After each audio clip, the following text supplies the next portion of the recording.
Allez, nous avons le quorum, nous pouvons délibérer.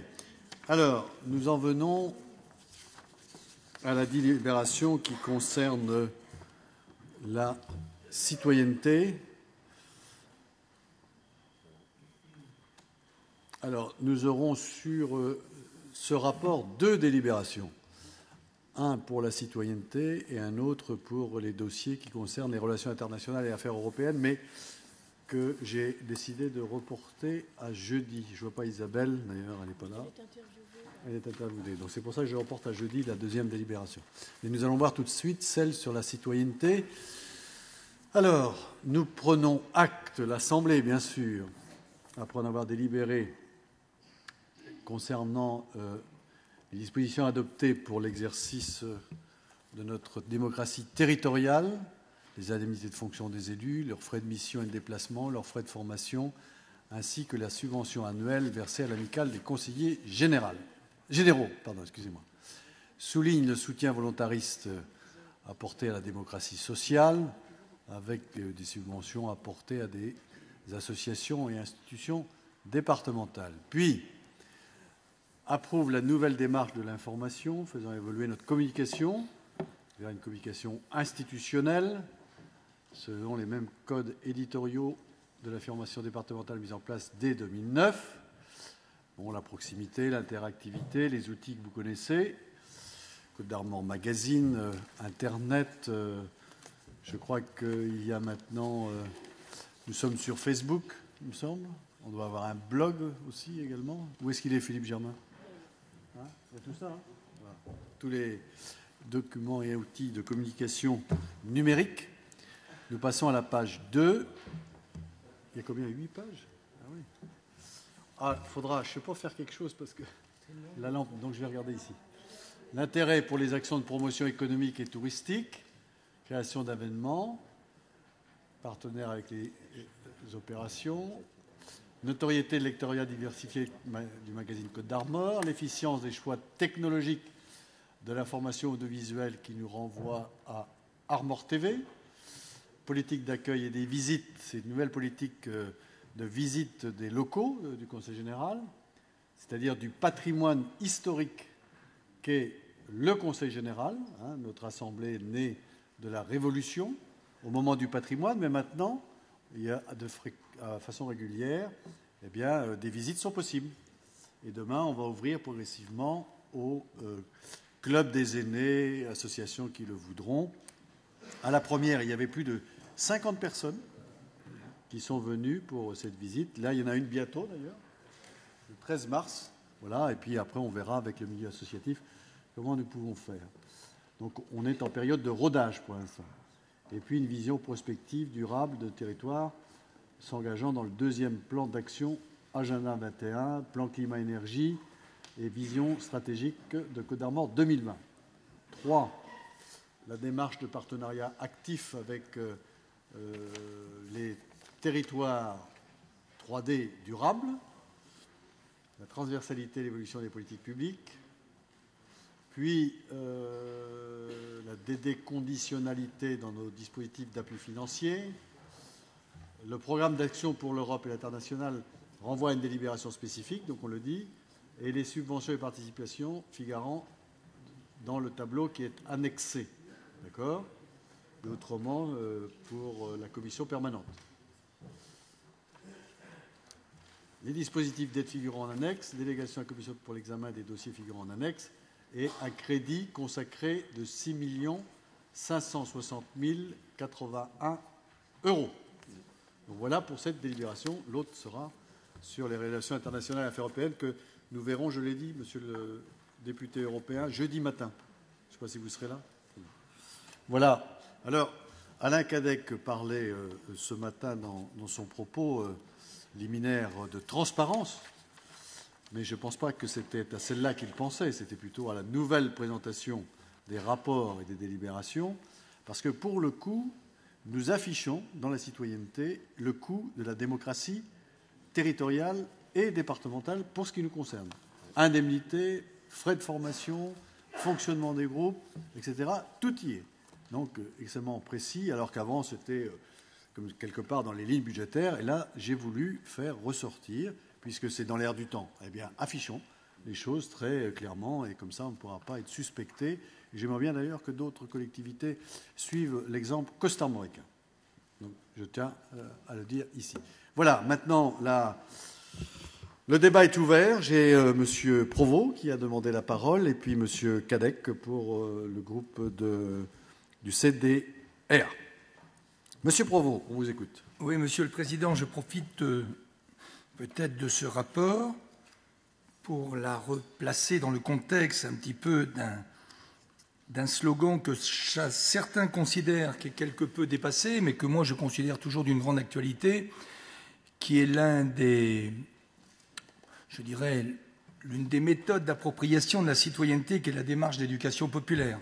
Je regrette peut-être d'ailleurs que ce terme ne soit pas employé dans ce rapport. Et effectivement, de nos jours, qu'est-ce que la citoyenneté ? Afin de savoir tout d'abord comment il semble nécessaire de la favoriser, j'aimerais bien qu'on se penche d'abord sur ce concept qui parfois est quelque peu galvaudé. Qu'est-ce que la citoyenneté ? Moi, je considère que la citoyenneté, à un moment donné où l'engagement citoyen pour la chose publique est quelque peu délaissé, je crois qu'il est nécessaire de réactiver cette démarche, parce que je crois qu'aujourd'hui, nos citoyens sont quelque peu passifs à la prise en compte de la chose publique. On les voit plutôt étant en réaction de mauvais consommateurs. On voit parfois le développement de la prise en compte d'intérêts individuels ou de ce que j'appelle de collectifs intermédiaires individuels, mais qui s'érigent plutôt en comité de défense qu'en véritable instance de démocratie participative. Je trouve effectivement que la citoyenneté est quelque peu en panne aujourd'hui et que si on n'y prend pas garde, peut-être que ce sera un mal profond de la démocratie. Alors effectivement, elle prend plusieurs formes. La démocratie institutionnelle, celle qui est une instance représentative, sur laquelle on devra également s'interroger quant au renouvellement des élus du peuple. Ensuite, les instances sociales, et le rapport en parle très bien, qu'on retrouve en particulier dans les syndicats. Mais moi, je suis surtout fortement intéressé par la démocratie participative, c'est-à-dire comment prend forme dans la population civile les instances de représentation et comment ensuite elles sont prises en compte. Alors c'est tout le domaine de la vie associative qui permet, à travers peut-être un dialogue construit avec les habitants, de s'intéresser à la prise en compte de ce qui se passe dans les instances publiques.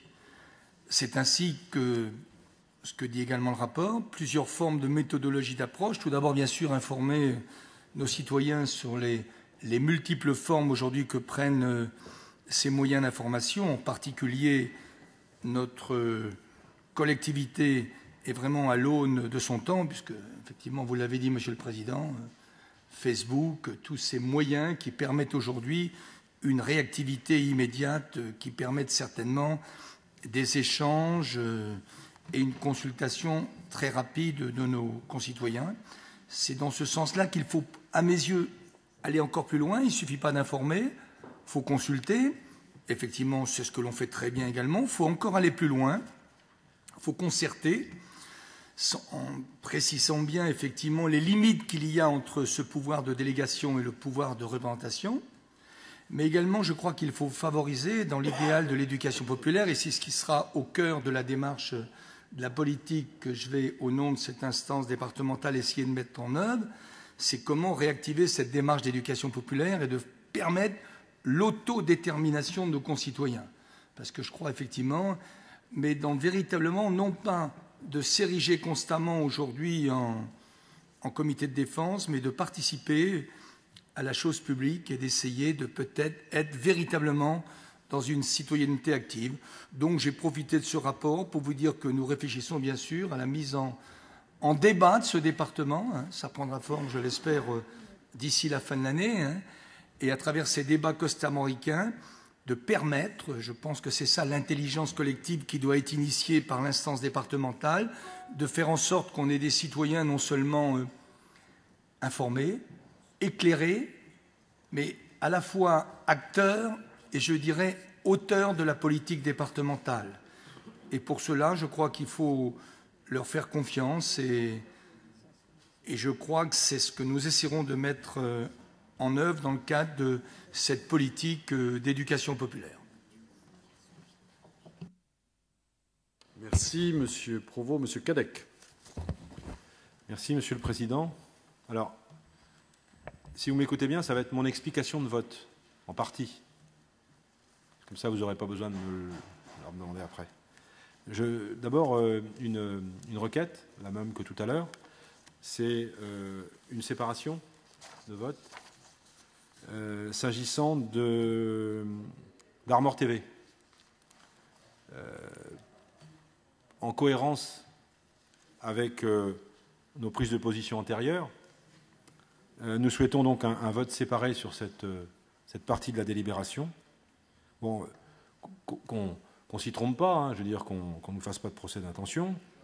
On n'est pas opposé à Armor TV. On considère simplement que la subvention de 265 000 € est trop importante à nos yeux, par rapport à d'autres sans doute. C'est la raison pour laquelle nous vous demandons la séparation sur ce bordereau de cette partie-là, qui d'ailleurs fait l'objet d'un paragraphe, reconnaît l'efficience du choix technologique d'une information. Voilà. Donc voilà, Monsieur le Président, la seule chose sur ce rapport que nous avions à vous demander et à vous préciser. Merci pour cette explication. Est-ce que des collègues veulent intervenir sur cette délibération? Oui. Si, plus une aide, c'est bien dans ton canton. Gérard, plus une aide, c'est pas dans ton canton? Ah oui, mais je te montre. C'est ça, c'est bon. Vous pouvez la ramener. Tu l'as lu. Gérard Bertrand. Excusez-moi. Non, pas de problème. Merci, Monsieur le Président. Juste quelques remarques sur la coopération décentralisée. Non, c'est jeudi matin. Ah bon, c'est décalé? Ouais. Là, on n'est que sur citoyenneté. Ok. Je ne dis plus rien. Donc, réservez-vous. Oh, vous n'en faites pas, j'ai des forces. Bien, sur cette délibération, Monsieur Lemot, vous souhaitiez intervenir oui. Après les propos de Monsieur Provost et Monsieur Cadec.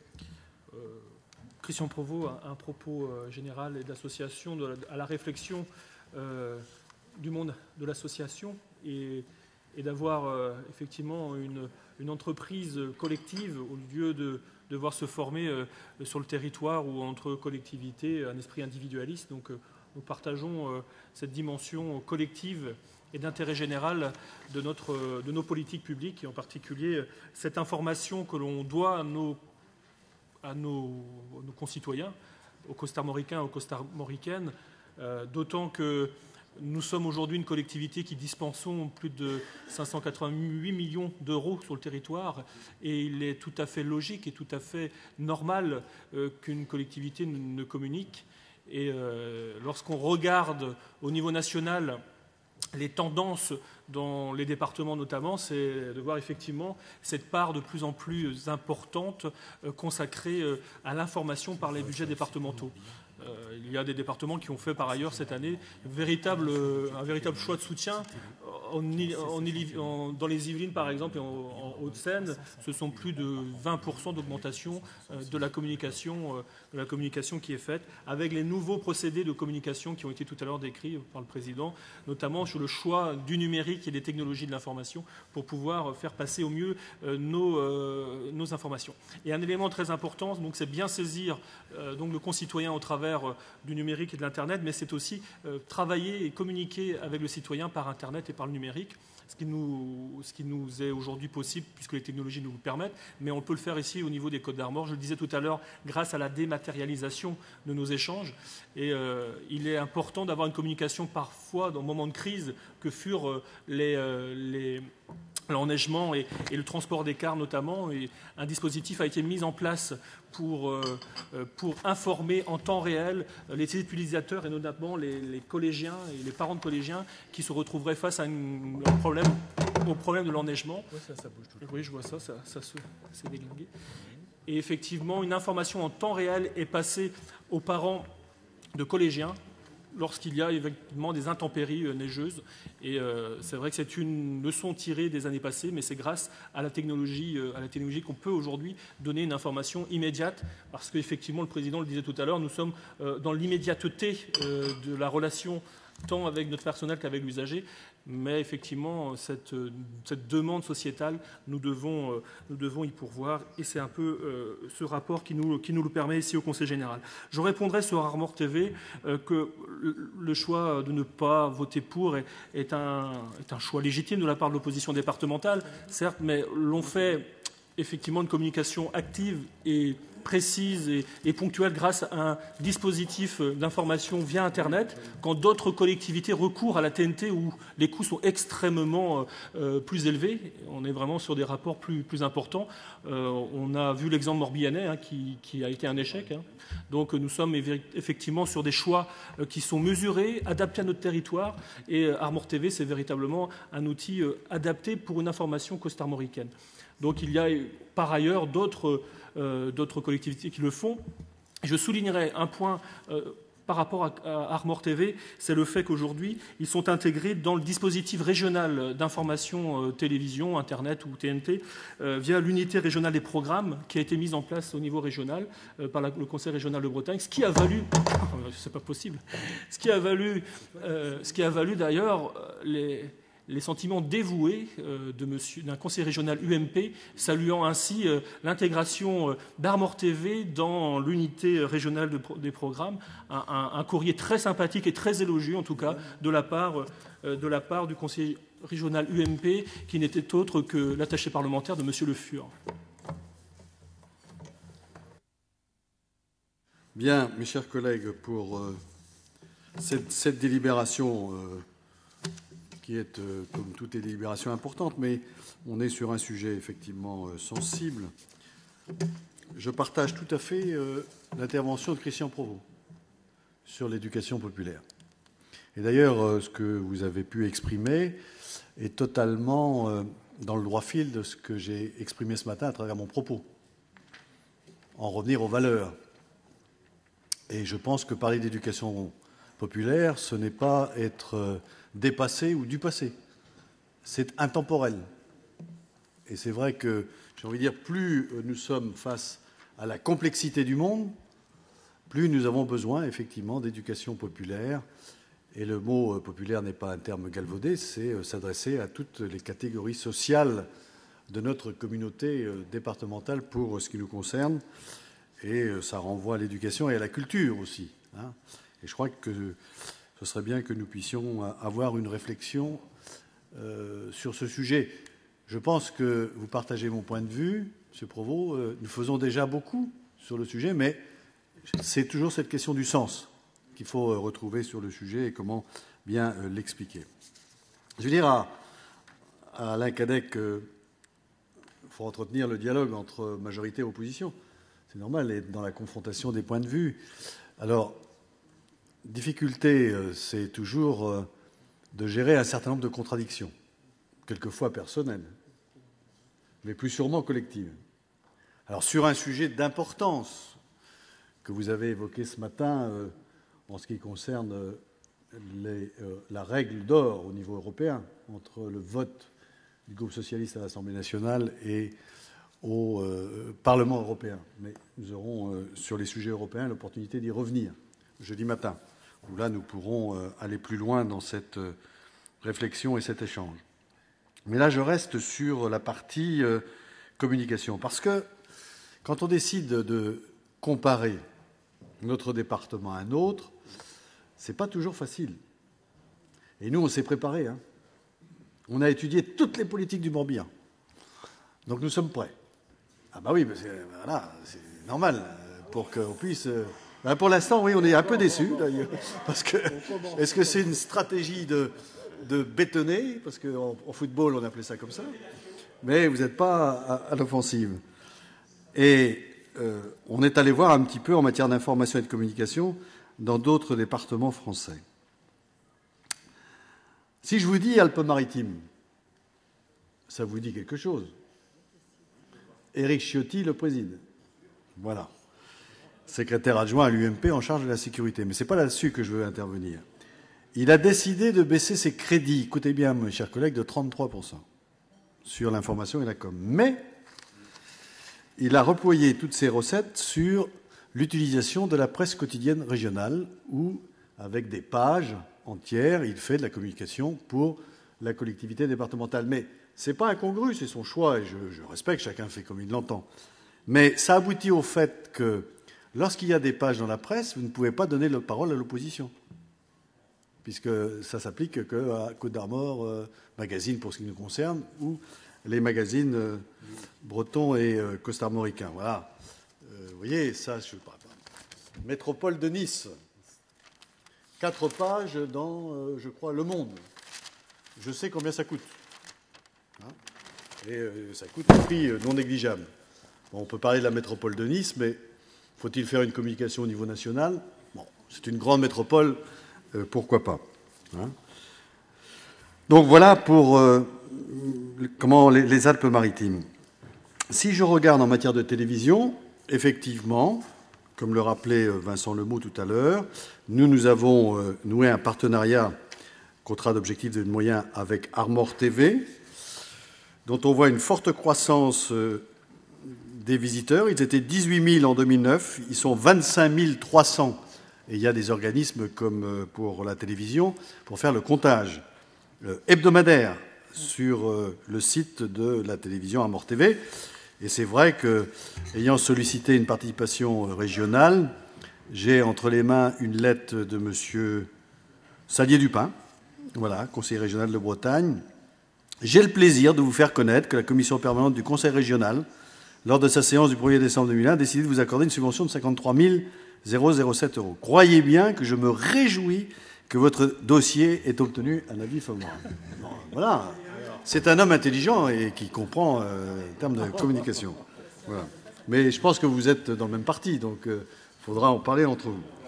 Et puis, si on prend maintenant en matière de communication le top 15, les Hauts-de-Seine, ils ont les moyens, hein, 8 928 055 €. Ils ont augmenté le budget com de 28%. Les Yvelines, ils sont passés de 1,5 million à 2,2 millions, 47%. La Haute-Savoie, 227%. Ils sont passés de 600 000 € à 1 980 000. Mais c'est vrai que département touristique, donc je ne lui ferai pas reproche de faire cela. La Moselle, alors là, on est dans les moins. Mais je reconnais que les Bouches-du-Rhône aussi font un effort très substantiel, hein, en matière de communication, puisqu'ils ont une augmentation, là aussi, extrêmement importante. Après, les Alpes-Maritimes, ils ont baissé. La Seine-Saint-Denis, ils ont augmenté. Je retrouve d'autres, là, départements de gauche. Je pense l'Hérault, il y a une augmentation de 36%. Mais ils passent de 509 000 € à 695 000 €. Donc, vous voyez, hein, il faut faire très attention quand on essaie de se comparer. Sur la télévision, je l'ai dit, un petit clin d'œil à M. Cadec et à son ami Christophe Béchu, qui lui avait un journal bimestriel. Et comme vous avez dit quelquefois, il faudrait ramener le journal à bimestriel. Et qu'est-ce qu'il discute, Christophe? Eh bien, ce serait bien qu'il passe mensuel. Donc, il fait le choix d'un magazine mensuel pour le département du Maine-et-Loire. Voilà. Donc, il faut faire là aussi beaucoup œuvre d'humilité quand on veut comparer. Non, mais c'est un nous collectif. Oui.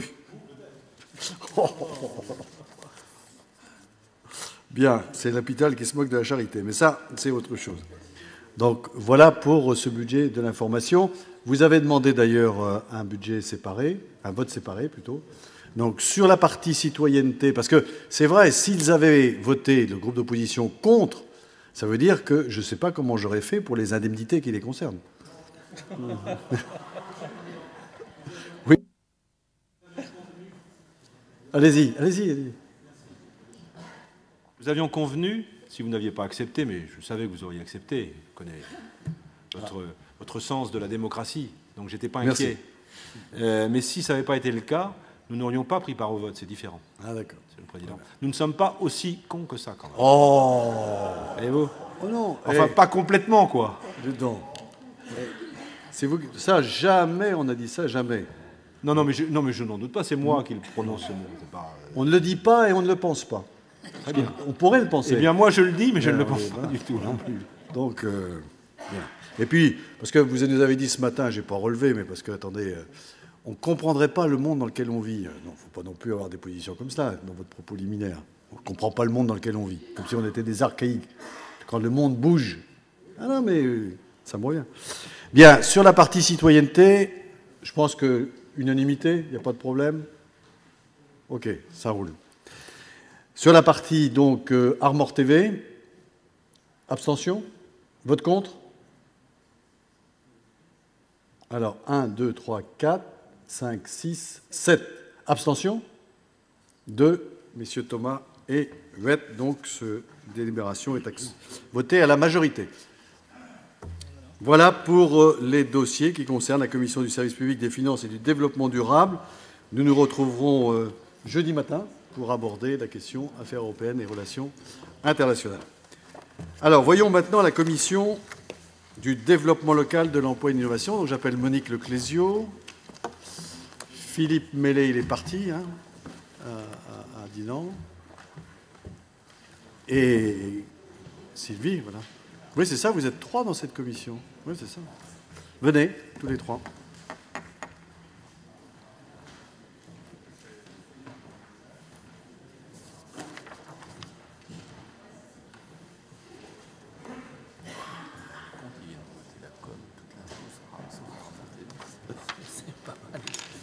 Tiens, je sais pas qui m'a donné. Ouais. Je te redonne ça finit. Ça, j'avais dit. Ouais. Par le gong. Ouais.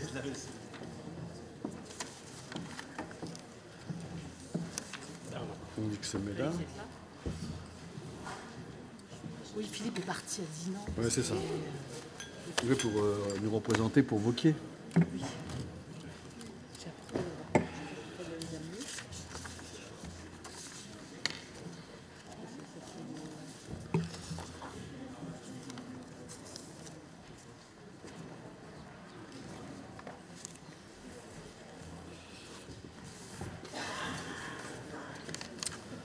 Alors, bien, nous abordons tout le volet qui concerne le développement local, l'emploi, l'innovation, et nous allons commencer par la première délibération, c'est de ça, à Agir pour l'emploi en Côte-d'Armor. Alors, la délibération va s'afficher.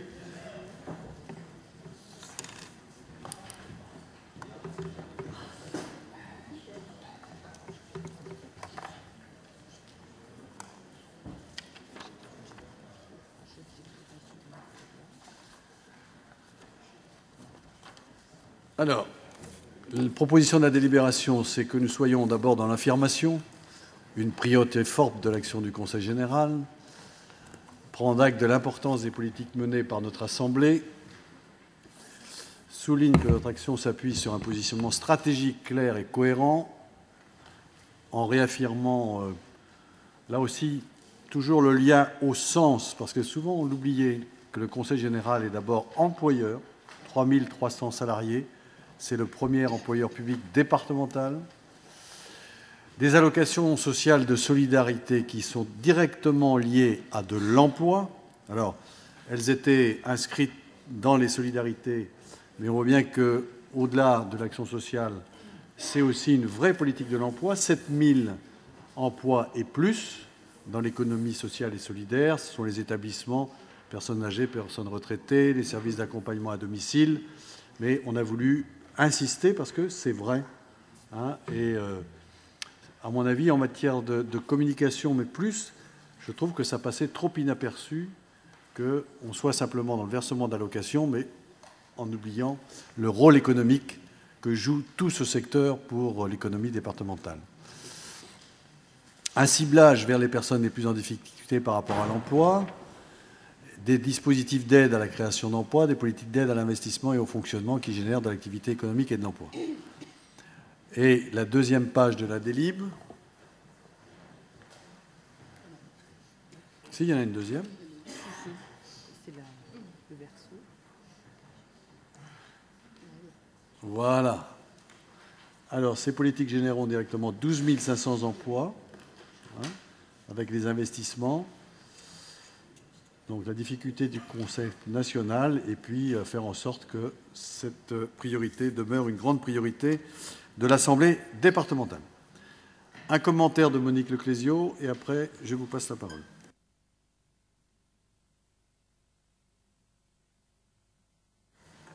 Merci, Président. Effectivement, c'est un rapport qui est important. On a eu l'occasion d'en évoquer le sujet il y a de cela quelques jours, le 10 février dernier, à l'occasion de la session spéciale sur la conjoncture économique, mais aussi sur la situation économique et sociale du département, mais plus généralement de la France. Et je crois que c'est important aujourd'hui de rappeler que la question de l'emploi, qui n'est pas une des compétences premières du département des Côtes-d'Armor, puisque c'est d'abord l'État qui a cette compétence de l'emploi, elle est souvent liée à la question du développement économique. Le développement économique, qui lui aussi est une compétence qui dépend de l'État, qui dépend de la région, qui est chef de file dans ce domaine-là, c'est le législateur qui l'a positionné, et les collectivités locales, communautés de communes notamment, sont également très impliquées sur ce qui concerne le développement économique.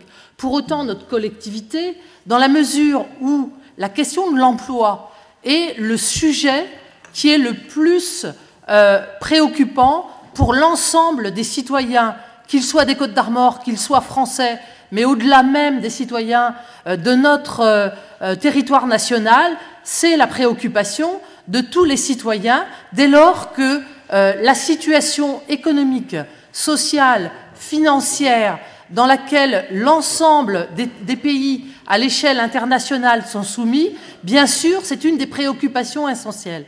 C'était donc important que notre collectivité départementale puisse débattre la question de l'emploi et puisse également se positionner en rappelant l'ensemble des politiques qui sont les nôtres pour concourir au développement de l'emploi et au soutien à l'activité économique, mais aussi à la consommation, puisque la consommation et l'activité économique sont étroitement liées dans l'ensemble de nos territoires. Et donc ce rapport a pour objectif de donner de la lisibilité sur les actions du Conseil général pour contribuer au soutien à l'emploi dans le département des Côtes-d'Armor. Et au travers de cette délibération, du rapport qui l'a accompagné, nous avons voulu montrer que, comme l'a dit tout à l'heure le Président, que le département, c'est tout d'abord un employeur, et le chiffre est important, puisque nous sommes à 3 300 emplois quand on inclut les familles d'accueil, qui sont les salariés du Conseil général. Donc ça veut dire que le Conseil général est un des principaux employeurs du département des Côtes-d'Armor. Mais bien au-delà de ces emplois directs en tant que collectivité employeur, il est important de rappeler, comme l'a fait le Président tout à l'heure, que l'ensemble des allocations qui viennent apporter des moyens financiers aux familles, aux personnes âgées, aux personnes handicapées, elles ont un impact très direct puisqu'elles sont liées, je pense notamment au plan d'aide pour l'accompagnement à la perte d'autonomie, qui très directement indique que ces montants sont fléchés vers des aides qui sont constitutives de l'emploi dans les services à domicile ou dans les EHPAD. Donc je crois que c'est important de le souligner. On pourrait le décliner aussi bien pour la prestation de compensation du handicap qu'aux prestations qui sont apportées aux familles lorsqu'il y a des enfants qui sont confiés ou lorsque nous assurons la protection des enfants. Mais bien sûr, je crois que c'était important aussi de souligner que le concours des politiques du Conseil général, c'est aussi un ciblage de nos politiques vers un certain nombre de structures, que sont soit le milieu associatif, que sont soit les collectivités locales, soit les entreprises pour lesquelles nous ciblons nos interventions pour qu'elles accompagnent l'emploi. Je pense notamment à notre dispositif d'accompagnement à la professionnalisation dans les associations que nous avons mis en place pour très directement accompagner la création d'emplois dans le milieu associatif.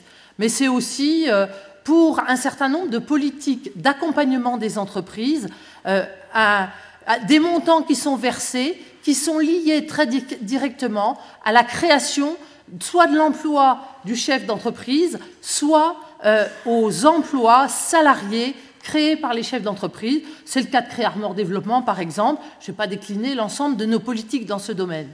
Et puis, souvent, une politique qui est considérée comme une politique taxée ou mise en lumière parce qu'il s'agit d'assistanat. Je pense notamment à toutes nos politiques qui accompagnent les personnes les plus fragilisées. Eh bien, ce sont des moyens qui sont apportés pour une vie décente, pour pouvoir accompagner le retour vers une capacité à pouvoir s'insérer professionnellement. Ces sommes, ce sont des sommes qui sont reversées très directement dans l'activité économique parce que c'est le soutien à la consommation du ménage qui est concerné par cette difficulté qui peut être momentanée et que nous souhaitons, par la solidarité du département et par la mise en place de cette politique par le gouvernement, d'accompagner les familles qui sont en difficulté. Enfin, je voudrais indiquer que, et je crois que ce matin, Alain Cadec l'a souligné, les investissements qui sont réalisés par notre collectivité vont avoir un impact sur le soutien à l'emploi dans les entreprises costarmoricaines. En 2011, plus de 100 millions d'euros d'investissement. En 2012, on a déjà inscrit, et on l'inscrira au travers des différents rapports, notre investissement sur les routes, notre investissement sur le programme pluriannuel d'investissement dans les collèges, nos programmes d'investissement pour accompagner les collectivités locales que sont les intercommunalités ou les communes dans les contrats de territoire, mais ce sont aussi l'ensemble de nos investissements qui vont contribuer très directement au soutien à l'emploi dans les entreprises qui vont bénéficier de ces apports, que ce soit des entreprises du bâtiment, que ce soit des entreprises des travaux publics. Donc, je crois qu'il était important qu'on puisse remettre en lumière que, certes, le département des Côtes-d'Armor n'est pas forcément l'employeur de l'ensemble de ces emplois auxquels il contribue, mais qu'en tout, il était important de souligner que de façon très directe, nous accompagnons plus de 12 500 emplois dans le département, et c'est un chiffre que nous avons voulu prudent, parce que je suis persuadée que si nous refaisions ce calcul, il faudra l'affiner au cours des prochains mois, nous allons arriver à des chiffres qui sont beaucoup plus significatifs que cela. Et je crois qu'il était important de souligner notre engagement, notre préoccupation, parce qu'effectivement, les derniers chiffres de l'emploi qui ont été publiés en fin de semaine dernière montrent qu'effectivement, l'ensemble des acteurs costarmoricains, aussi bien les chefs d'entreprise que les collectivités locales, que la collectivité départementale, doivent se mobiliser autour de la question de l'emploi si nous voulons gagner cette bataille pour les jeunes, pour les seniors qui sont les plus touchés, mais également pour toutes les familles qui sont touchées.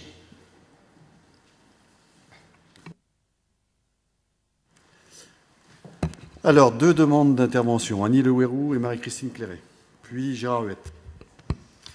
Oui, Madame la Présidente de la Commission l'a dit, mais je trouve que cette présentation est vraiment très intéressante, Agir pour l'emploi en Côtes-d'Armor, et je voulais intervenir pour appuyer la présentation sous forme de création d'emplois aussi et d'activités autour des allocations sociales. C'est vrai que les solidarités et la solidarité font partie ce sont les compétences premières du Conseil général, et jusque jusque-là, on le présentait souvent comme des allocations aux familles. Mais ces allocations, elles servent la collectivité, elles servent surtout les costarmoricains, elles servent le département par la création d'emplois. Ce sont des créations d'emplois très directes. Hein. On a le chiffrage ici. Lorsqu'il y a un EHPAD dans une commune, lorsqu'il y a des services à domicile, ce sont très directement des emplois. Mais pas seulement, c'est aussi le développement de formation.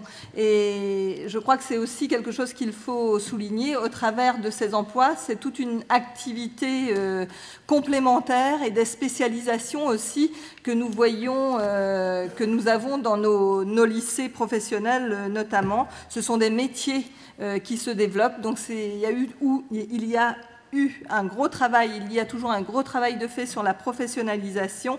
Les Côtes-d'Armor ont aussi ce volet formation qui est développé autour des services à la personne, de l'accompagnement des personnes âgées, de l'accompagnement des familles, de l'accompagnement des enfants. C'est aussi, on va en parler tout à l'heure, on va parler de la ruralité, c'est aussi le développement et l'équilibre des territoires au travers du versement de ces allocations et de la création d'emplois, puisque c'est l'ensemble du territoire départemental qui est concerné. Ce ne sont pas seulement les agglomérations, ce ne sont pas seulement les villes, mais c'est vraiment une répartition aussi sur l'ensemble du territoire et la création d'une dynamique, et on le verra tout à l'heure, sur la ruralité. Et dernier point, ce sont des emplois qui sont des emplois qui ne sont pas délocalisables, justement, non délocalisables, et qui aussi apportent une dynamique à l'artisanat, etc. Je crois que lorsque la Chambre des métiers s'est exprimée l'autre jour devant nous, on a vu aussi combien ceci s'appuie sur ce type d'activité qui crée une dynamique et un cercle vertueux de création d'emplois et d'équilibre de notre territoire costarmoricain. Oui, merci, Président. Pour compléter les propos d'Annie Leroux et pour répondre à Alain Cadec, qui est parti, quand il a dit dans ses propos qu'il n'y avait rien de prévu en investissement concernant les personnes handicapées sur le département pour 2012. Alors, de nombreux projets sont déjà sont autorisés et les premières pierres, on en a encore posé une vendredi dernier à Lamballe, vont se poser, et je peux vous dire que d'ici 2014, en année pleine, pour le Conseil général, comme participation financière pour ces places, que ce soit au Maurier à Plaintel, la Page à Plounévé, les Noëls à Plérin, Saint-Olma à Montcontour, Saint-Joseph à Guarec, Voir ensemble à Lamballe, eh bien, il faudra compter sur une enveloppe financière annuelle concernant le fonctionnement de ces nouvelles places d'accueil pour des personnes en situation de handicap pour 1 935 000 € par an en année pleine à partir de 2014. Et en ce qui concerne l'emploi, par exemple, pour citer la première pierre qui a été posée vendredi dernier pour le foyer de vie de Voir ensemble à Lamballe, un investissement de plus de 4 millions d'euros, qui, Monsieur le Président de Côtes-d'Armor Habitat l'a cité, c'est plus de 100 emplois là dans le secteur de la construction sur une année pour ces investissements, mais c'est aussi pour 28 personnes accueillies, et bien plus de 28 équivalents temps plein de personnel, dont près de 22 sont financés uniquement par le Conseil général. Donc, voyez l'importance des emplois dans ce domaine, mais aussi ces investissements qui vont venir dans les mois à venir. Alors, c'est vrai que nous avons ouvert un foyer à Pordic, le foyer de Lic à Pordic, c'est ouvert en fin d'année. Donc, ça ne correspond pas toujours aux années civiles pour nous, mais les autorisations ont été données. Nous attendons d'ailleurs encore des autorisations de l'ARS en ce qui concerne des places EHPAD pour personnes handicapées vieillissantes pour nous permettre de finaliser les projets que je vous cite. Et c'est conséquent pour l'emploi, pour les personnes à accueillir et pour l'investissement sur notre territoire. Et eh bien, vous voyez, c'est aussi une diversité sur l'ensemble répartie sur l'ensemble du département.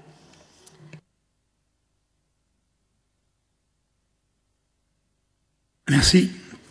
Je viens d'entendre des discours laudatifs. Je ne partage pas du tout la même analyse. S'il y a des aides qui sont faites, OK, mais sont très restrictives, je pense que le Conseil général a abandonné l'apport aux entreprises sur le département. Je vais avoir demain les chiffres pour le Morbihan. Madame Cléré va partager mon point de vue. La Coperle, fleuron de l'industrie à Lamballe, installée à Loudéac avec la reprise à Loudéac de ce qui était Olida à Argoin-de-Luyère après, a commencé 15 millions d'euros de travaux, demandant des aides qui m'ont laissé perplexe à la mairie. Je me dis à la mairie, si je mets le doigt dans l'engrenage, je vais la refuser à combien? Ils nous ont demandé 1 000 € par emploi. Sinon, la Coperle de Lamballe ferme le site de Loudéac. 450 emplois. 450 emplois. Friche industrielle, si le site était fermé, de plus de 7 hectares, pratiquement dans le centre-ville. Comme vous le savez tous, chers collègues, à moins que vous ne connaissiez pas Loudéac, c'est la plus grande zone industrielle du département. On est devant Lannion-Saint-Brieuc, 450 hectares, 7 000 emplois. À Loudéac, 450 hectares, 7 000 emplois. La Coperle nous a pas laissé. Monsieur le président de la Coperle, comment il s'appelle, Guy Dartois, n'a pas laissé le choix. Il a dit les collectivités mettent la main à la pâte. Le Drian à la région a répondu en mettant 650 000 €. L'État, on entend toujours les discours ici qui se désengagent, a mis plus d'1 500 000 €. Et le département a mis pinette. Rien du tout. Pas un rond. La communauté de communes a mis 1 000 € par emploi, 450 000. Alors quand je lis, ça me fait rire, vos aides aux entreprises qui ont permis de contribuer à la création de 220 emplois, 2200, j'aurais compris. 220 emplois, on n'en parle même pas. Donc, nous, on a sauvé 450 emplois. Je suis vice-président de la communauté de communes. En investissant, ils nous ont demandé une participation de plus de 10% en d'État et les collectivités territoriales pour la Coperle qui a investi 15 millions. Le site date de plus de 40 ans et le refaire tout à neuf. 400 emplois fixes plus des intérimaires. Et ces emplois-là, les gens qui travaillent avec des petits salaires, vous devez les prendre en compte aussi. Des salaires de, disons, 1 200 € par mois. Pas beaucoup dans l'agroalimentaire.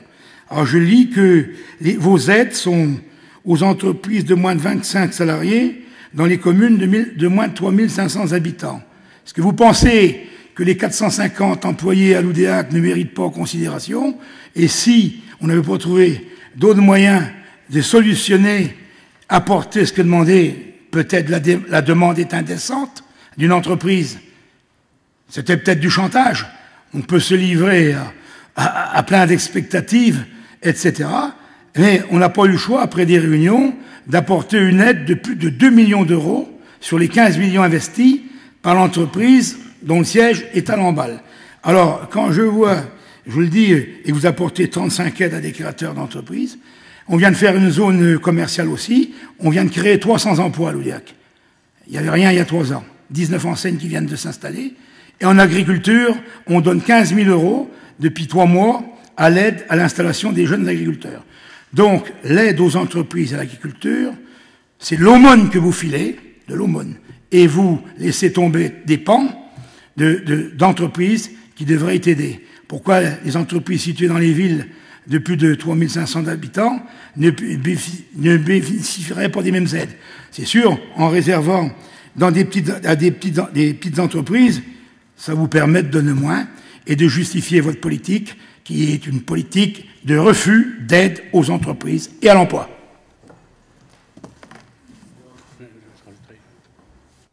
Merci, Monsieur le Président. Heureusement qu'on n'a pas les mêmes points de vue, parce que plus on est riche, plus on doit donner, je crois. Moi, je voudrais relever l'indice de bonheur mondial que vous avez parlé ce matin, de Pierre Leroy, je crois. J'ai relevé un chiffre qui révèle peut-être que dans les Côtes-d'Armor, on est aujourd'hui plus heureux que hier. Le nombre de personnes en équivalent temps plein en 2006, c'est bizarre, la totalité n'avait pas été faite en EHPAD d'hébergement, le service d'aide à domicile pour le handicap, pour l'enfance, il était de 3793 équivalents temps plein en 2006. 3793. Je me demande pourquoi on n'a pas fait le total d'ailleurs. Aujourd'hui, il est pratiquement du double. C'est tout ce que je voulais dire. Peut-être que ça fait partie aussi du bonheur ou du meilleur vivre dans les Côtes-d'Armor pour les personnes en situation difficile. Qu'on donne moins aux riches. Heureusement d'ailleurs, heureusement. Mais donnons plus à ceux qui ont besoin. Et là, c'est une preuve qu'on en donne. En 5 ans, nous avons doublé le nombre de personnes au service de ceux qui ont le plus en difficulté. Je crois qu'on est tout à fait dans notre rôle. Merci. Oui, je pensais, Monsieur le Président, intervenir globalement sur ce rapport. Bon, je ne résiste pas, je donne mon point de vue de répondre à Gérard Huet. Je peux comprendre effectivement son analyse. Moi, personnellement, je ne reprendrai pas ce que vient de dire devant moi Gérard Quilin. Tout à l'heure, j'y reviendrai pour savoir qu'est-ce que c'est que les... je demande d'ailleurs à Gérard Huet de réfléchir là-dessus. Quand je vois qu'aujourd'hui, une entreprise comme la Coperle fait toujours partie des entreprises d'économie sociale et solidaire. Enfin, tout à l'heure, je vais intervenir. Ça mérite réflexion. Moi, je considère que l'aide à l'emploi direct ne doit pas être donnée aux entreprises. Je pense que les collectivités sont là, ce qu'a dit d'ailleurs tout de suite Gérard Huet, et c'est une réponse qu'il peut faire lui aussi en tant que maire de son territoire à la Coperle, c'est d'offrir des zones d'activité avec toutes des terrains viabilisés, avec tous les tuyaux possibles, les routes. Moi, je considère qu'on s'arrête là. Je suis personnellement, je l'ai toujours dit, je ne change pas d'avis contre l'aide directe. Mais ma position, comme celle de Gérard Huet, est discutable. Non, ce que je voulais dire, c'est j'ai bien aimé ce rapport qui place toutes les aides directes ou indirectes à l'économie en les plaçant en termes d'emploi, parce que souvent on parle beaucoup d'emploi. Et effectivement, dans un département, mais les chiffres mériteraient d'être peaufinés, rassurez-vous, Monsieur le Président, je ne vais pas être long, d'être peaufinés, affinés sur 240 000 emplois à peu près départementaux, c'est 12 000 le département. C'est 12 000, et replacer un petit peu dans le PIB départemental de 10 milliards, ça représente à peu près 6%. À certains moments, c'est intéressant de replacer tout ça, les chiffres, dans le contexte global. Ça veut dire que l'économie du département pèse à peu près 6%, aussi bien en termes d'emploi que de chiffrage budgétaire dans l'économie départementale. Et je pense qu'on peut en être fier.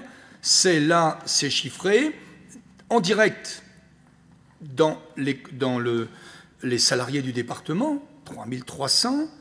C'est également indirect dans des choses que en restant sur l'emploi, que l'on mesure, ce sont les emplois associatifs locaux, dans lesquels effectivement on a un effet peut-être de levier qu'on peut appeler indirect, mais je trouve ça assez direct.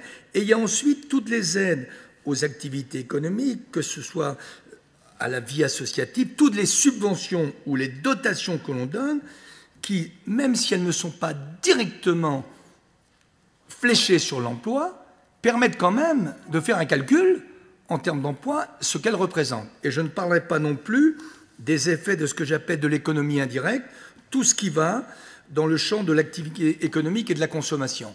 Souvent, j'ai eu l'occasion de le dire quand je défendais la culture, il y a les emplois directs, si je prends la Roche-Jagu, c'est nous, on assume, tout est en direct. Mais je disais que parfois, les gens qui vont à la Roche-Jagu consomment, prennent de l'essence, vont au restaurant.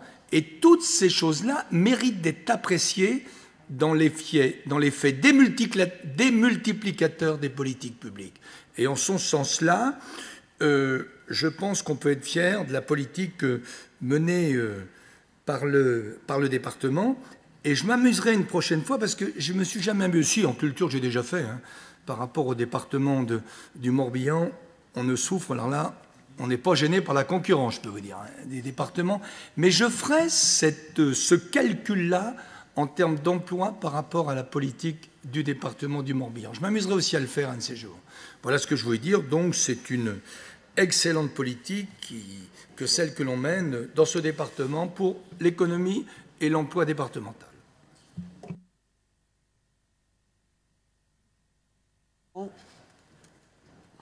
Oui, merci, Président. Moi, ce qui me gêne, c'est un terme. Emploi généré directement. Et c'est le directement qui me chagrine. Je ne vois pas pourquoi on s'attribue l'emploi direct dans les EHPAD, dans les comités d'entraide, par exemple.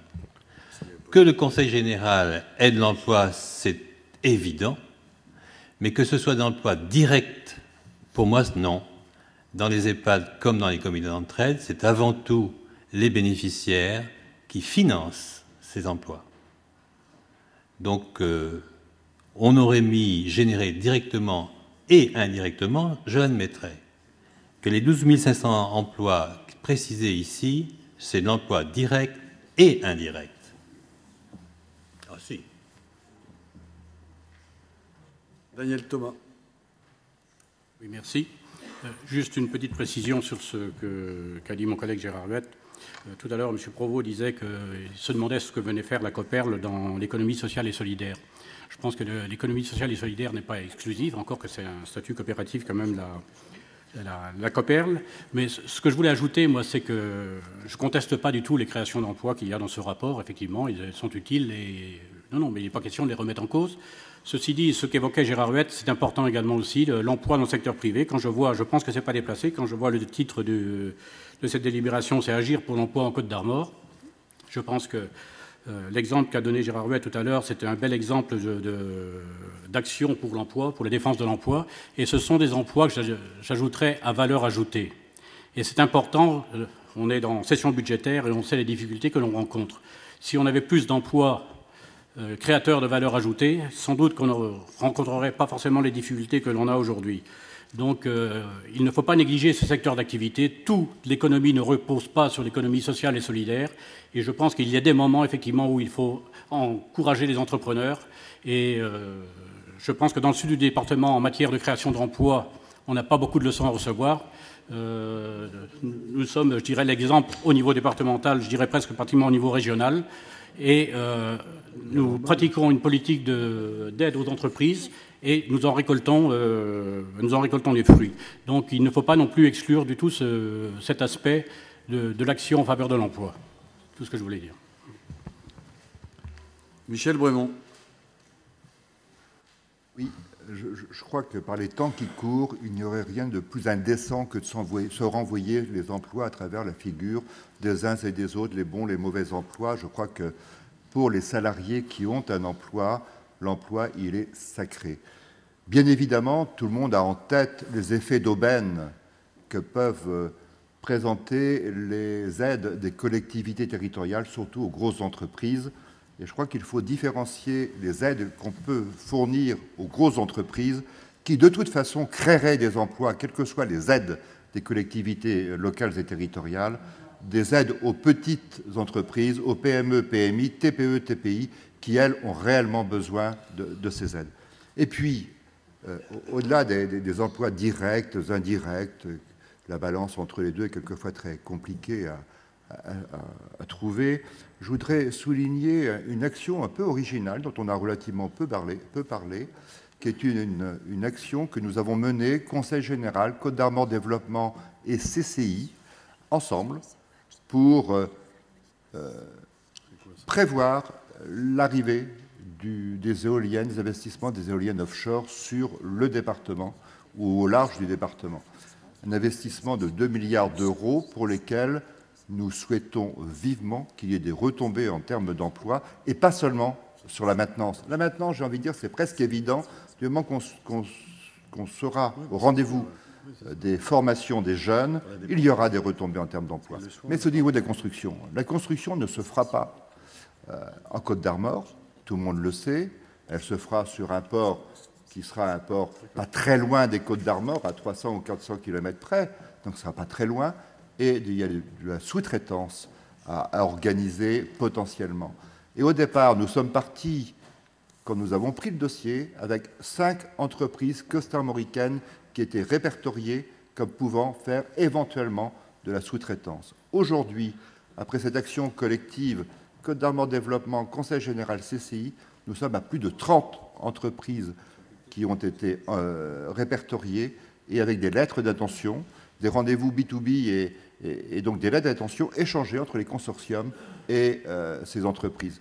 Donc je crois que lorsqu'on veut développer des emplois d'avenir et durable, puisqu'on parle des éoliennes offshore, mais la technologie étant la même, il faut aussi viser les hydroliennes et on sait qu'il y aura des champs très importants d'hydroliennes dans un territoire relativement proche des Côtes d'Armor. Ça, ce sont des emplois qui ne nécessitent pas une mise de fonds importante des collectivités, mais qui impliquent des entreprises capitalistiques et qui doivent aussi développer notre territoire.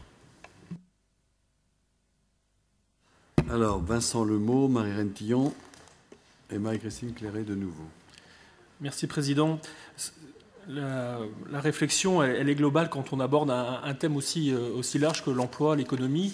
Et ce qu'on peut se réjouir aujourd'hui, c'est que les collectivités, après les incitations de l'État, par son désengagement ou par sa volonté propre, je ne mettrai pas l'accusation sur l'une ou l'autre de ses actions, a mis en avant quand même l'idée de notion de chef de file qui apporte beaucoup aujourd'hui dans nos réflexions. Et quand on voit le positionnement du Conseil général, et vous le disiez tout à l'heure dans votre propos introductif, qui avait son rôle sur le social, ce rôle de chef de file sur le social, on comprend bien que l'on ne peut pas aller partout du coup et que l'on doit travailler en synergie, en complémentarité avec les autres collectivités. Et je crois que sur cette position centrale, la région, l'État sont effectivement les premiers interlocuteurs qui peuvent effectivement donner un signe fort sur la mobilisation de notre communauté à l'endroit de l'économie et du développement de l'emploi. Ça renvoie aussi à la position, à la place des collectivités publiques dans la mobilisation des énergies pour maintenir l'emploi, maintenir le développement économique. Et on peut ici regarder de près notre budget départemental et notre rôle d'employeur public et également notre position d'acteur et d'acheteur public. Une collectivité qui investit, une collectivité qui donne des salaires, une collectivité qui donne des subventions, est important aussi pour le territoire costarmoricain. Et les 588 millions qui sont derrière le vote du budget vont irriguer inéluctablement le territoire départemental. C'est pour ça qu'il faut aujourd'hui arrêter, on peut aller loin dans le débat, arrêter de stigmatiser le rôle d'intervention publique des collectivités territoriales. Et l'interventionnisme public n'a jamais fait de mal à la France. Au contraire, elle a permis son redressement à des moments qui étaient très durs à passer après la guerre, à des moments moins durs, effectivement, dans les années 80, même si, effectivement, certains secteurs et certains bassins de vie de la France ont beaucoup souffert, dans l'Est de la France et dans le Nord notamment. Effectivement, la puissance publique a son rôle à tenir. Et je ne l'ai pas dit tout à l'heure lors de la commission du service public, nous sommes investis aujourd'hui dans une mission d'acheteur public responsable, éco-responsable et qui intègre, et c'est un élément qui est mis dans le rapport, qui intègre la dimension sociale dans l'achat public. Donc effectivement, nous avons un rôle d'acheteur, mais un rôle d'acheteur responsable, éco-responsable et social sur le territoire costarmoricain. J'avais une réflexion un peu plus précise à apporter, c'est sur, on parle des grands espaces industriels, les grandes activités qui font peut-être le développement de certains territoires, mais quand on est sur des secteurs ruraux et qu'on se bat sur la désertion par des coopératives ou des entreprises qui étaient là depuis de nombreuses années et qui occupaient des zones d'activité et qui partent du jour au lendemain, ça devient des friches. Et on se retrouve aujourd'hui notamment avec certaines coopératives, après les multiples transformations, regroupements, fusions, on se retrouve avec un patrimoine foncier, un patrimoine immobilier qui nous reste sur le territoire. Et aucune solution ne n'est donnée que l'acquisition par la collectivité publique.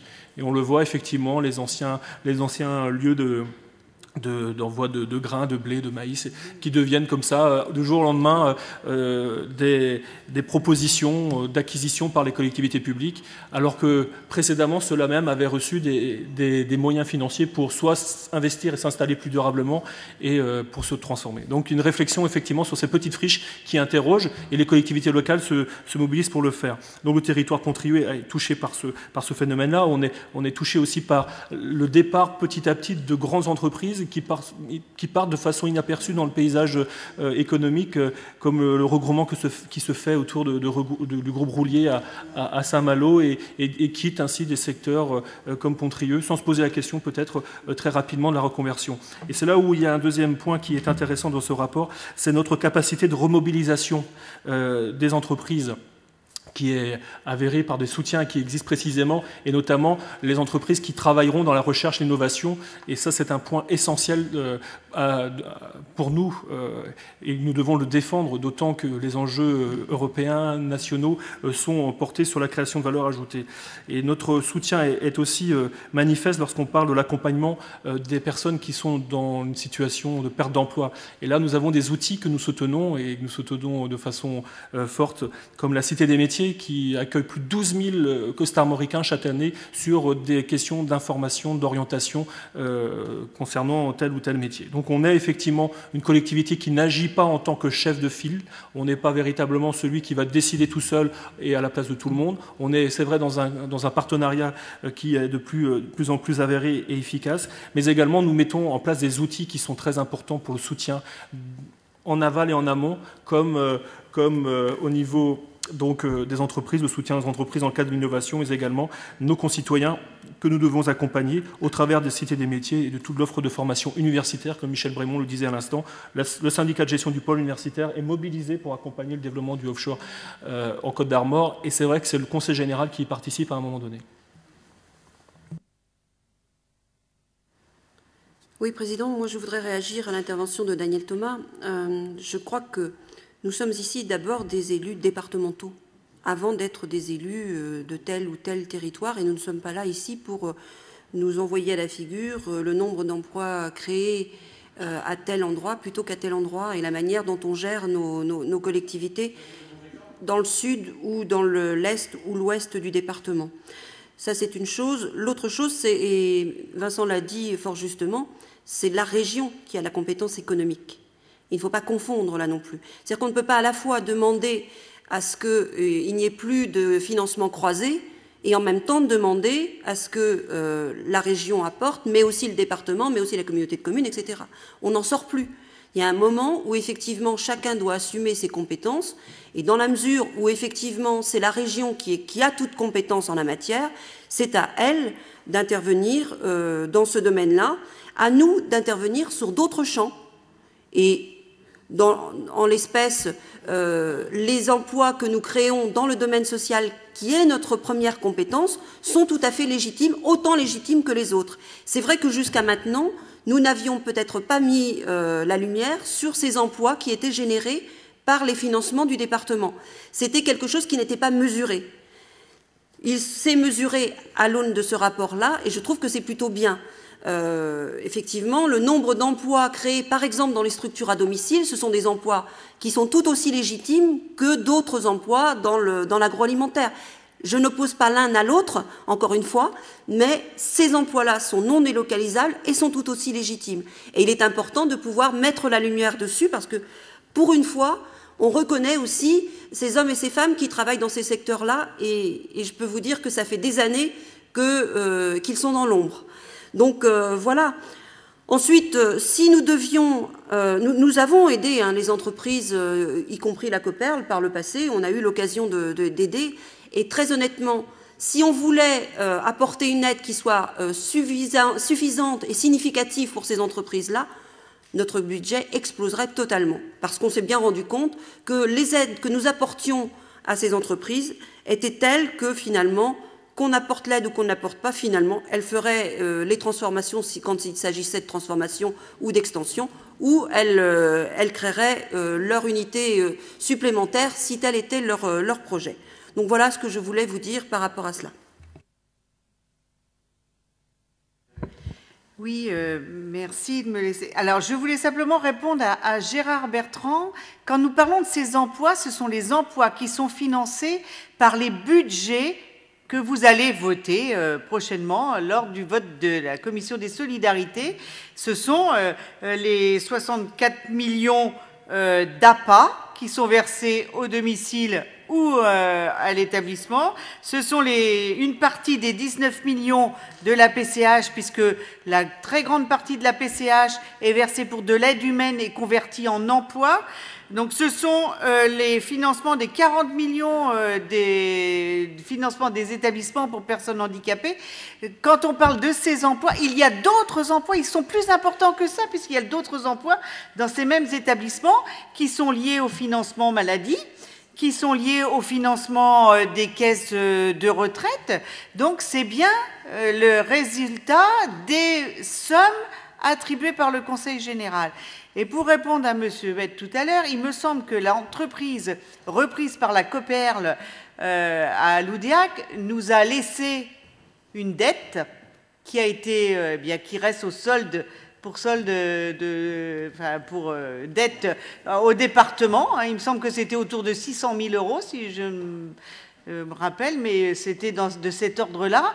Et l'abandon de cette créance fait qu'avec le budget dans lequel nous avons eu un budget en début de séance avec limité aux recettes que nous recevons. Eh bien, avec ce budget limité, eh bien, nous ne pouvons plus aller au-delà de ce que nous pouvons faire. Et le choix que nous avons fait, c'est d'aider peut-être des plus petites entreprises qui se trouvent peut-être confrontées à de plus grandes difficultés pour créer l'emploi ou le deuxième emploi qui leur convient au développement de leur activité, plutôt que d'aller dans le sens des gros développements comme ceux de la Coperle, mais il est lié aussi aux contraintes budgétaires qui nous sont imposées par la réforme fiscale. Laissez un petit peu quelques possibilités à Monique de répondre. Mais on joue collectif, c'est bien. C'est bien. Elle mettra... Oui, non, elle mettra, j'ai vu, un point d'orgue à tout cela. Hein. Mais c'est bien que ce soit ainsi. C'est un jeu collectif. Parfait. Gérard Huette, de nouveau. Oui, je ne vais pas partager le même point de vue. Quand l'entreprise, j'ai bien dit que ça pose un problème moral, je n'étais pas tellement d'accord. Mais ça, je ne sais pas si vous m'avez écouté. Mais quand on pose la condition, on a une aide publique ou on ferme. Ben oui, qui c'est qui peut mesurer?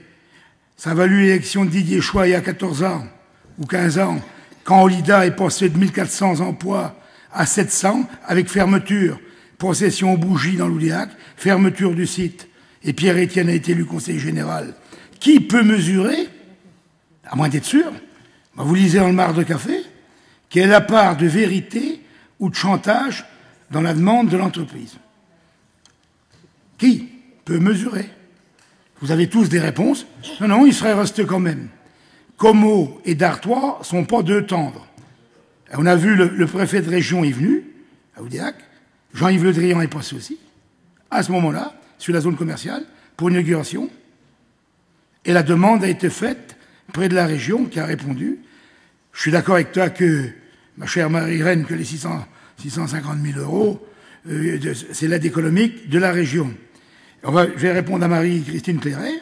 On ne va pas non plus passer d'un passif et d'une liquidation judiciaire pour dire on a déjà donné avant, on remet les comptes à zéro. On ne peut pas tenir compte de l'argument des 600 000 euros, sous-entendu, on a donné. Ici, il y a une entreprise qui se développe, qui veut rester sur le territoire et qui nous pose la question suivante. Est-ce qu'il y aura à hauteur de plus de 10% une aide des collectivités? Rien ne les oblige. C'est ce que j'ai expliqué pour la campagne électorale du cher maire de Lamballe, Loïc, que je verrai. J'y donne la position de Mme Clairet. C'est sûr que peut-être ils auraient préféré rester à Lamballe, ça développe plus. Mais en tant qu'élu responsable d'Oudéac, c'est pas petite commune, grosse commune, c'est 450 femmes et hommes qui risquaient de se retrouver au chômage. Mais puisque vous êtes sûr que non, que la COPEL, c'est des menteurs, je ne manquerai pas de leur dire. Ah ben, chantage, sans doute, il ne faut pas donner l'aide. Hein, j'ai entendu ça, que les entreprises font demande, des grosses entreprises. Et qu'est-ce qui vous dit qu'ils seraient restés sur l'Oudéac? Ils nous ont posé la question, vous ne donnez pas, on s'en va. Vous ne donnez pas, on s'en va. Si on n'a pas 2 millions des collectivités territoriales, on ferme le site. On ferme le site. Bon, c'est des menteurs, sans doute. Ils s'en restent quand même. C'est vous qui le dites, ça. C'est vous qui le dites, ça. Bien. Qui me dit quoi? C'est moi ce que l'entreprise a dit, je les ai rencontrés. Tu les as rencontrés, toi? Bien, moi, je les ai rencontrés. Monsieur Huette, vous avez fini? Tu les as rencontrés? Monsieur Huette, vous avez fini? Oui. Pas de conciliation. Moi, j'ai rencontré l'entreprise. Puisqu'elle demandait en plus une aide de la ville. La ville n'ayant pas le préfet, on voulait donner une aide, nous, de 1 000 € par emploi aussi. Le préfet m'a rappelé dans les cordes en me disant que la commune n'avait pas la compétence économique et que la commune ne pouvait pas donner. Donc c'est pas moi qui le dis. On a fait des réunions. La collectivité ayant la compétence économique a donné 1 000 € par emploi. C'est pas neutre. Bien. 450 000 €. Voilà. C'est moi qui le dis. Je ne peux pas être accusé d'être menteur. À moins qu'on ne comprend pas ce que je dis. Mais personne ne vous a accusé. Si. Monsieur Huette, allez. Oui. L'entreprise fermée. Monsieur Huette, s'il vous plaît. On vous a écouté. Madame Leclésio. Merci. Moi, j'ai apprécié le débat qui a été instauré entre l'ensemble des conseillers généraux, parce qu'effectivement, je crois que ce rapport qui est très transversal et qui concerne l'emploi, qui est un des sujets, comme je l'ai indiqué en préambule, qui est un sujet de préoccupation majoritaire de l'ensemble des citoyens. Et donc, je crois que c'est important que chacun des vice-présidents, puisqu'il s'agit d'un rapport transversal où chacun des conseillers généraux puisse apporter son point de vue, mais éventuellement répondre aux interrogations, aux propos qui ont pu être portés par les uns et par les autres. Donc, ce qui fait qu'une partie des réponses aux questions ou aux interventions ont déjà été données. Pour autant, je vais quand même intervenir sur 2 ou 3 éléments. Je ne crois pas que dans ce rapport, nous ayons à aucun moment mis d'opposition entre l'emploi public et l'emploi privé. Je crois que nous avons voulu mettre en lumière, effectivement, que l'ensemble des emplois comptent et sont importants, quel que soit le territoire départemental sur lequel ils sont créés, ils sont maintenus, ils sont développés. Et c'est ce que nous avons dit au travers de, notamment, les emplois générés par nos politiques sociales, qui sont des emplois répartis sur l'ensemble du territoire départemental et qui sont des emplois non délocalisables. Donc nous avons ce souci d'avoir des emplois qui sont développés sur l'ensemble du territoire départemental et à aucun moment dans nos politiques, nous ne regardons où sont situées les entreprises. Nous avons une volonté d'objectivité sur l'ensemble des territoires costarmoricains. Pas de privilège pour des emplois urbains ou pour des emplois qui sont sur les territoires plus ruraux. Je crois que c'est ça qui est important de rappeler, c'est notre volonté d'agir pour l'emploi. Nous avons voulu aussi, au travers de ce rapport, montrer que nous avions un impact sur un certain nombre d'emplois, parce qu'effectivement, les allocations, elles sont directement transformées et elles concernent des emplois dans les services d'aide à domicile et dans les EHPAD. Mais nous n'avons jamais dit que nous étions les employeurs. Et je l'ai dit tout à l'heure en préambule, je crois que c'est important de le rappeler. On contribue à ces emplois. Alors je sais que c'est le terme emploi direct, mais ce sont des aides qui sont transformées en heures d'intervention, et c'est cela que nous avons voulu dire au travers de ce rapport. Je crois que c'était important. J'ai apprécié qu'Annie Le Héroux parle de formation, parce qu'effectivement, moi je n'en avais pas parlé, je savais que des éléments allaient être repris, je crois, par les uns ou par les autres sur les questions de la formation. Mais je voulais peut-être rappeler un point qui ne figure pas dans ce rapport, mais qui me semble important. Lorsque il y a eu des difficultés sur un certain nombre de filières, parce que nous avons su être aux côtés des acteurs consulaires, des acteurs chefs d'entreprise, des acteurs du milieu associatif ou des collectivités locales, nous avons pu mettre en place des expérimentations. Je pense notamment à la plateforme Perfos, qui a été mise en place à l'époque sur le secteur de l'Agnon. L'objectif, c'était effectivement que par de l'animation, il puisse y avoir une mobilisation pour que les emplois qui étaient des emplois qualifiés sur le secteur de l'Agnon ne quittent pas ce territoire, parce que si nous voulions rebondir sur la création de nouvelles activités, il était important que nous puissions aider à la pérennisation par de la formation, puis par de la capacité de ces personnes à pouvoir créer des activités. Mais nous l'avons renouvelé plus récemment au travers du dispositif CODAF, qui a été mis en place en 2008 et dont nous avons été partenaires. Ce dispositif, il avait pour vocation effectivement de faire en sorte que les entreprises ne se séparent pas de salariés qui avaient des savoir-faire, qui avaient des compétences qui seraient importants au moment de la relance.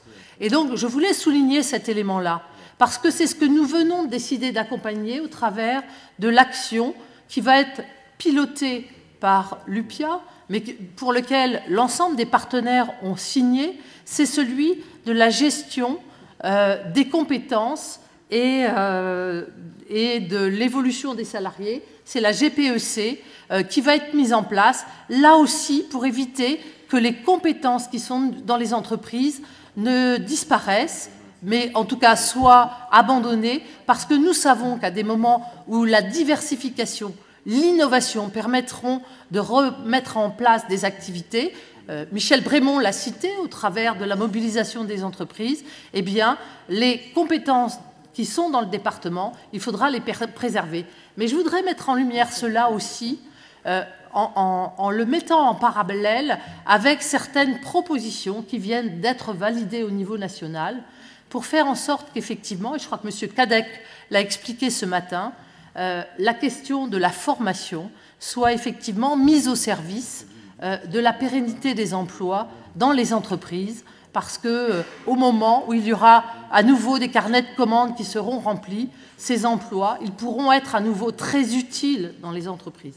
Donc si je voulais parler de cet élément, c'est pour montrer que nous accompagnons aussi bien sur l'emploi public que sur l'emploi privé, et je crois que c'est important de le dire, quel que soit le territoire départemental, au travers d'actions comme celle-là. Mais enfin, je voulais juste peut-être réaffirmer ce qu'ont dit une partie des collègues, c'est notamment le fait que le chef de file en matière de développement économique, c'est d'abord l'État, puis ensuite le législateur a confié à la région Bretagne, puis aux EPCI qui ont la compétence du développement économique, l'accompagnement des entreprises. Le département étant finalement le dernier qui puisse intervenir. Eh bien, c'est la raison pour laquelle on a souhaité, parce qu'effectivement, nous avions besoin de réfléchir le ciblable de nos interventions économiques, d'aller plutôt sur les entreprises qui sont les PME et le TPE, de conditionner nos interventions à l'amélioration des conditions de travail, à la création de l'emploi dans ces entreprises-là. Et je crois que c'est important de le souligner. Mais on le verra dans le rapport qui concerne les filières économiques. On a aussi d'autres dispositifs. Et je crois que les collectivités qui ont été largement accompagnées par les collectivités locales, qui ont été largement accompagnées par notre collectivité départementale au travers de l'aménagement des zones d'activité, je crois que nous avons aussi joué un rôle extrêmement important pour accompagner l'installation, la création des entreprises et leur développement sur l'ensemble des territoires. Je ne reviendrai pas sur le sujet qui a été évoqué, je crois que Marie-Christine l'a indiqué. Nous avons accompagné l'investissement dans cette entreprise loudéacienne au travers de l'avance remboursable non négligeable que nous avons apportée à l'entreprise coopérative qui était propriétaire de ces locaux. Nous avons accepté, pour faciliter la transmission, de nous asseoir finalement sur ce prêt que nous avions fait à l'entreprise, comme la région l'avait fait. Donc je crois que c'est important, même si vous considérez que ce n'est pas un apport, le fait d'avoir remis cet emprunt à l'entreprise, c'est ce qui a largement facilité aussi la reprise dans de meilleures conditions.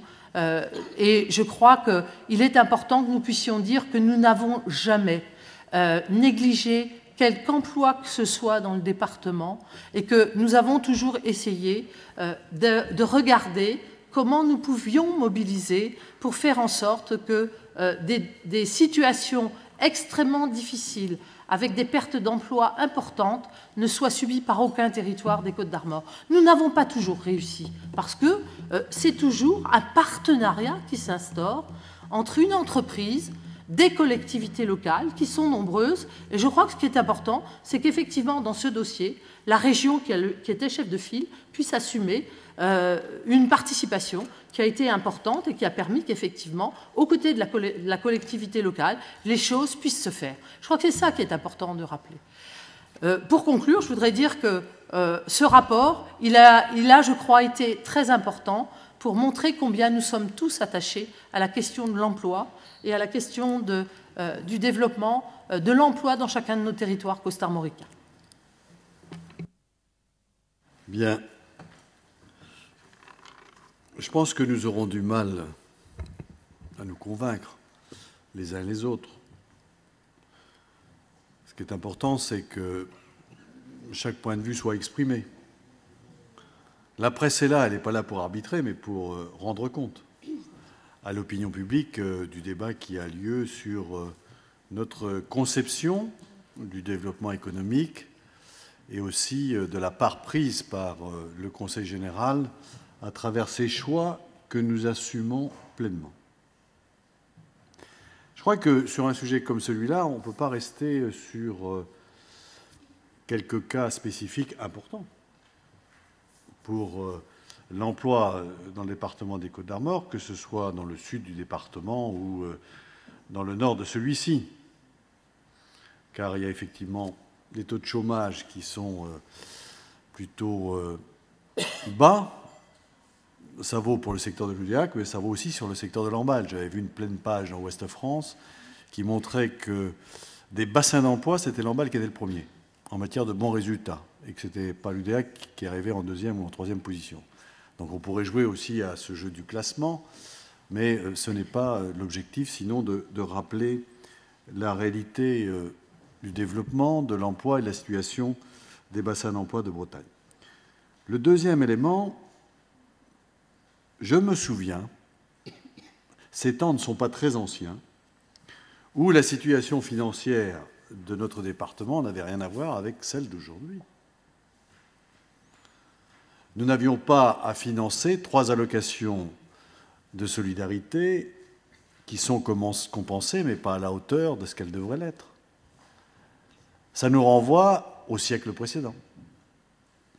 Et c'est vrai que le département versait des aides à l'emploi, et on avait d'ailleurs une politique qui s'appelait l'aide à l'emploi industriel, des grands projets de plus de 50 salariés.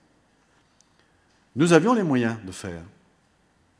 On ne va pas aujourd'hui le regretter, même si il y avait déjà des collègues parmi nous qui s'interrogeaient sur les effets d'aubaine. Les chefs d'entreprise eux-mêmes le signalaient. Mais ils disaient à partir du moment où il y a des aides publiques, pourquoi on n'en profiterait pas? Et demandaient aux intercommunalités, aux communes, aux départements et régions, voire à l'État et l'Europe, de financer soit des restructurations, soit des extensions. Et nous savions, nous, que la part publique dans les créations d'emplois, qu'elle existe ou qu'elle n'existe pas, ça n'aurait rien changé au projet qui se serait en toute cause réalisé. Mais, en ces temps anciens, proches, nous avions un retour qui s'appelait la taxe professionnelle, que nous n'avons plus aujourd'hui et qui alimentait des recettes publiques pour nos collectivités départementales et qui nous permettait effectivement de nous inscrire dans cette logique. Je me souviens, Monsieur le Président Josselin, de Kermenay, et puis de la Coperle, et de tant d'autres projets, et d'ailleurs, dans l'évolution de nos politiques, sollicités par les contribuables costarmoricains qui s'interrogeaient sur ces pratiques légales, eh bien, nous avions été amenés à revoir celles-ci et à dire que nous interviendrons sur les mêmes projets à condition qu'il y ait des emplois, mais aussi des investissements sur l'amélioration des conditions de travail dans l'agroalimentaire. Hein, c'est bien comme ça que les choses se sont opérées au fur et à mesure des années. Aujourd'hui, je l'ai rappelé tout à l'heure, et Alain Cadec l'a bien compris, avec la nouvelle donne ainsi créée, il est clair que la situation financière des départements a beaucoup changé, elle a été modifiée, voire bouleversée. Et c'est pour ça que dans ce contexte-là, nous sommes amenés à faire d'autres choix que les choix du passé, parce que nous n'avons plus les moyens de le faire.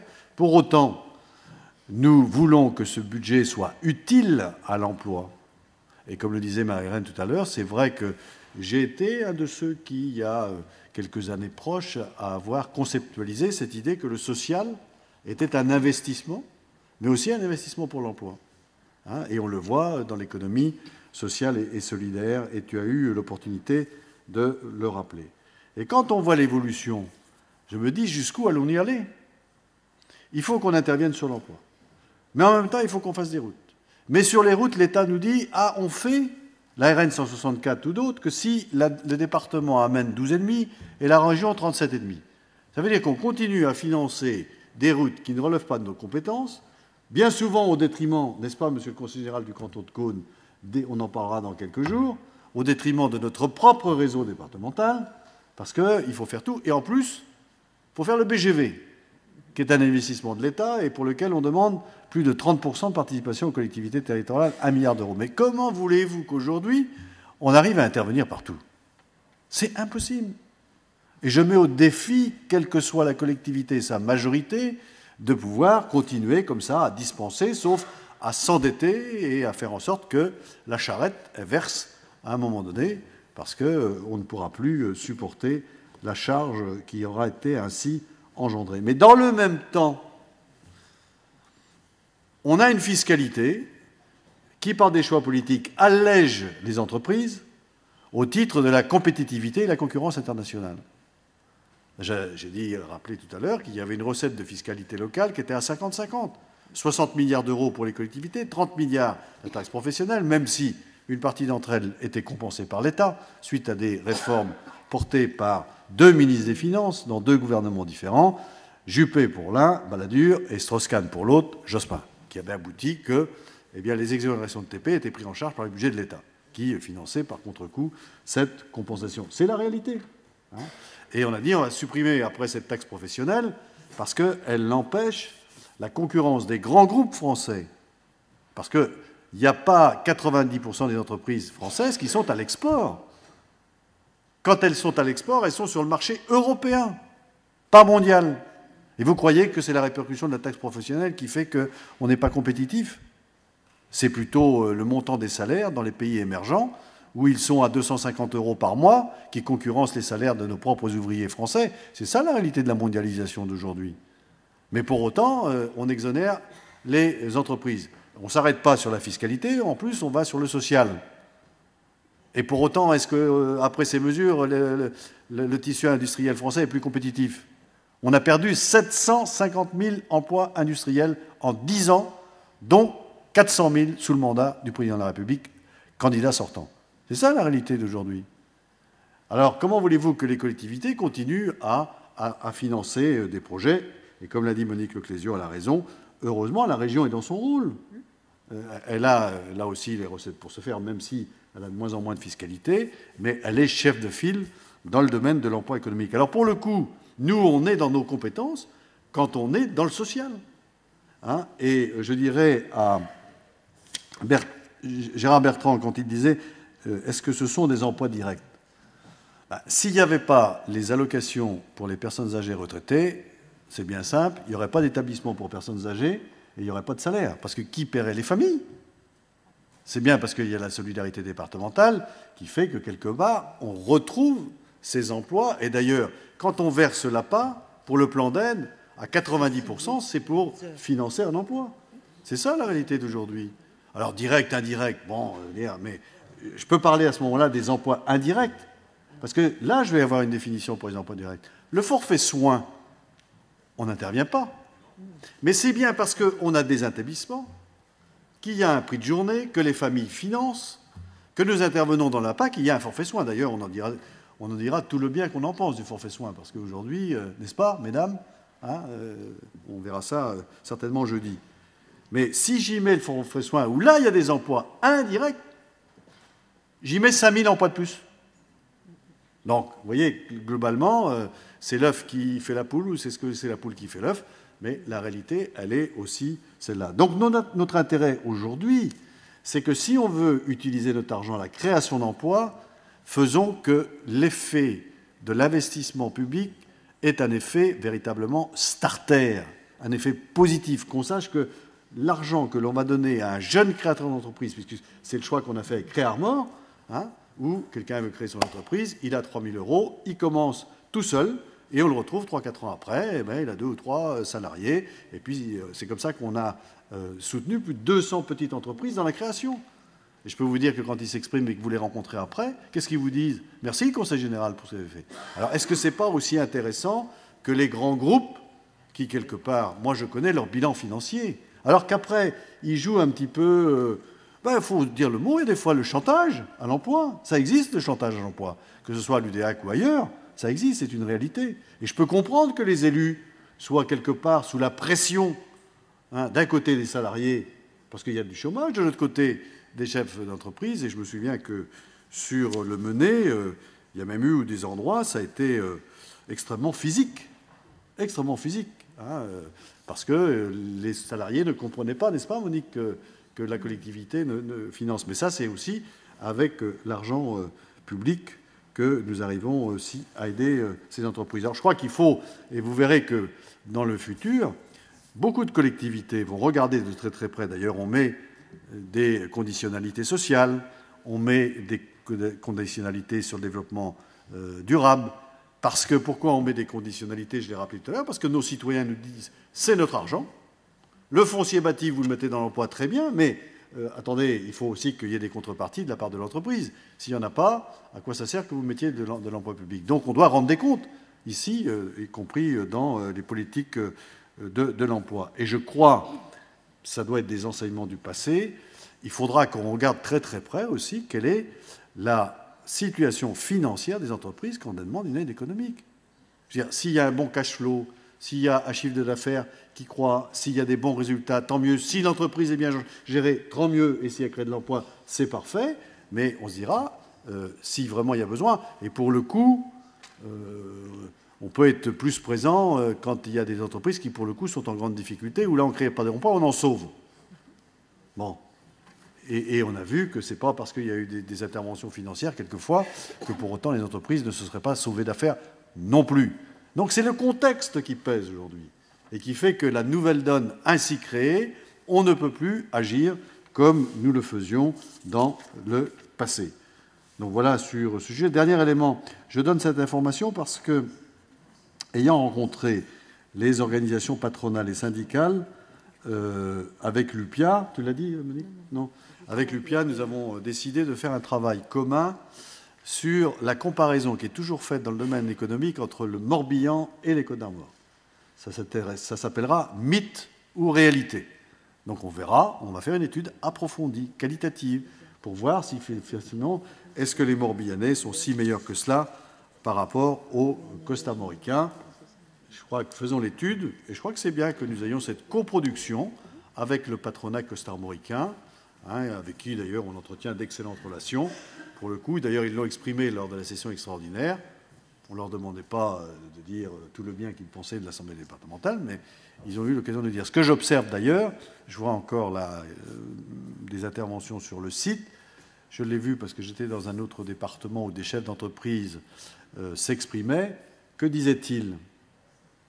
Aujourd'hui, le plus sûr soutien à l'emploi et au développement, c'est de plus en plus du côté des collectivités et de moins en moins du côté de l'État.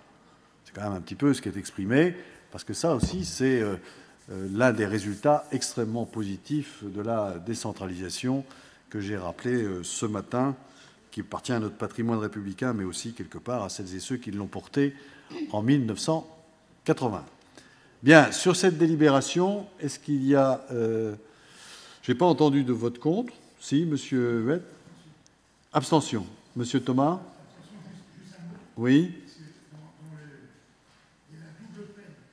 25 salariés, ok, je peux comprendre. Et il y a de moins de 3500 habitants. Donc, 25 salariés. Pourquoi sur l'ODA, les entreprises Monsieur Huette, moi, j'avoue que je vais vous dire une chose. Je commence à être un peu, je le dis tranquillement, agacé, parce que, je veux dire, cette opposition entre territoires qui veut que finalement il y aurait les mal-aimés d'un côté et les bien-aimés de l'autre. Non, mais je le dis parce qu'on l'entend constamment sur tous les sujets. Je vais dire, oui, mais vous le direz tant que vous voulez, mais moi aussi, ça n'empêchera pas ma constance et ma persévérance sur le sujet. Je crois que le territoire de l'UDEAC n'est pas plus maltraité que d'autres territoires de l'Assemblée départementale. Et si vous voulez, un jour, je vous donnerai les chiffres et vous verrez qu'il y a un traitement équitable de ce territoire-là. D'ailleurs, vous représentez ce territoire-là, mais je connais aussi beaucoup d'habitants de votre région qui sont extrêmement satisfaits des politiques du Conseil général des Côtes-d'Armor dans beaucoup de domaines, et qui me le font savoir. Bien. Non, ce n'est pas une question de copains, c'est une question de citoyens, voilà. Je veux dire, vous n'avez pas l'apanage de connaître tout le monde, nous aussi, on connaît, voilà.